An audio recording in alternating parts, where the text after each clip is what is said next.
प्रणाम भाई और बहनों, स्वागत है आपका एक और नए वीडियो में। गर्मियों का सीजन शुरू हो चुका है और गर्मियों में आपने बेल को जरूर देखा होगा या फिर इसका सेवन किया होगा। बेल बाजार में आसानी से मिल जाता है। आज हम इस वीडियो में बेल के बारे में बात करेंगे और इसके प्रयोग और लाभों के बारे में भी जानेंगे। बेल हमारे देश में आमतौर पर सभी जगह पाया जाता है। इसके अलावा साउथ एशियाई कंट्री जैसे थाईलैंड और श्रीलंका में भी पाया जाता है। बेल को आयुर्वेद में बिल्व कहा जाता है। इसके अलावा इसे वुड फ्रूट और स्टोन फ्रूट आदि नामों से भी जाना जाता है। आयुर्वेद में बेल को स्वाद में तिक्त और तासीर में गर्म बताया गया है। आमतौर पर बेल के सभी भागों का प्रयोग किया जा सकता है, जैसे इसके पत्ते, जड़, फल इत्यादि को सभी को प्रयोग में लाया जा सकता है। इसके साथ ही इसका प्रयोग आयुर्वेद में औषधि के रूप में भी बहुतायत देखने को मिलता है। यदि हम बेल के अंदर पोषक तत्वों की बात करें तो इसके अंदर टेनिन, कैल्शियम, फास्फोरस, आयरन और प्रोटीन के साथ साथ विटामिन सी और विटामिन बी भी प्रचुर मात्रा में पाए जाते हैं। इसीलिए ये हमारे शरीर के लिए बहुत लाभकारी होता है।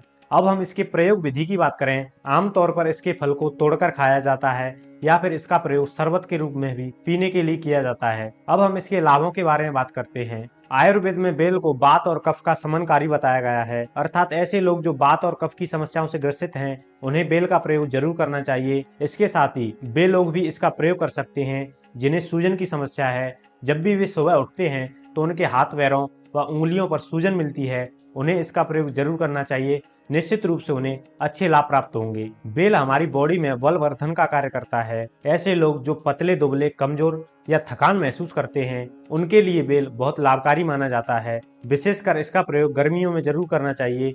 आयुर्वेद कहता है कि जब गर्मी का प्रकोप बढ़ता है, सूर्य की प्रकृति अवशोषक हो जाती है, अर्थात जैसे आप देखते होंगे नदियों, झीलों और तालाबों के अंदर पानी का स्तर कम होने लगता है। इसी प्रकार से सूर्य हमारे शरीर को भी सोखने का कार्य करता है, जिससे हमें अधिक कमजोरी और थकान महसूस होती है। यदि आप इस थकान से बचना चाहते हैं तो आपको बेल के फल या शरबत का प्रयोग जरूर करना चाहिए। निश्चित रूप से यह आपको तरोताजा और शक्तिवर्धक बनाने का कार्य करेगा। आयुर्वेद में बेल को ग्राही कहा गया है, अर्थात यह हमारे शरीर के अंदर पदार्थों को निश्चित समय तक रोकने की क्षमता रखता है। गर्मियों के अंदर आमतौर पर उल्टी, दस्त और हैजा जैसी समस्याएं देखने को मिलती हैं। इनमें हमारे शरीर के अंदर से अधिक लिक्विड बाहर निकलने लगता है, अर्थात दस्त के रूप में या फिर उल्टियों के रूप में। यदि आप इन समस्याओं से बचना चाहते हैं तो आप बेल के शरबत का प्रयोग करें। कई लोग बार बार यूरिन जाने की समस्या से पीड़ित हैं। यूरिन जाने की या बार बार टॉयलेट जाने की जो समस्या है वो दो प्रकार से हो सकती है। पहला है जब गर्मी पड़ती है तो गर्मियों के अंदर हमारा मुंह सूख जाता है, जिससे हम बार बार पानी पीते हैं और फिर बार बार टॉयलेट जाते हैं। दूसरा है ऐसे लोग जो डायबिटीज या शुगर के पेशेंट हैं, उन्हें भी बार बार यूरिन जाने की समस्या हो सकती है, तो उन्हें इस समस्या के अंदर बेल के शरबत का प्रयोग करना चाहिए।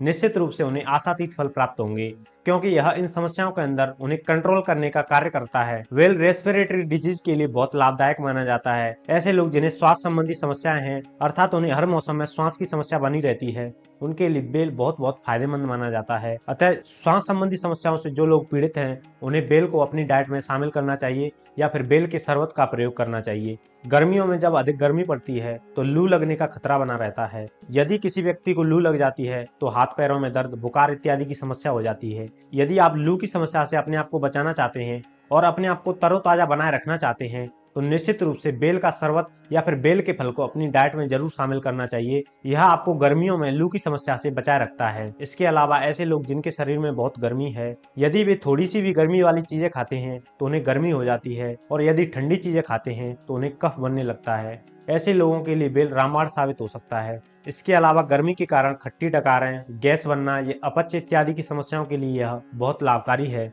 आयुर्वेद में बेल की तासीर को वैसे गर्म माना जाता है, लेकिन यदि इसका प्रयोग शरबत के रूप में किया जाता है तो शरबत के अंदर पानी, चीनी और अन्य पदार्थ भी मिलाए जाते हैं जो इसकी गर्म तासीर है उसे कंट्रोल करने का कार्य करते हैं, और इसकी तासीर उतनी गर्म नहीं हो पाती। ऐसे लोग जिनके शरीर में गर्मी है उन्हें बेल के शरबत के साथ मिश्री का प्रयोग करना चाहिए। निश्चित रूप से यह उनके लिए बहुत लाभकारी होगा। तो भाई और बहनों, मैं आशा करता हूँ ये वीडियो आपको पसंद आया होगा। मिलते हैं अगली वीडियो में, तब तक के लिए धन्यवाद।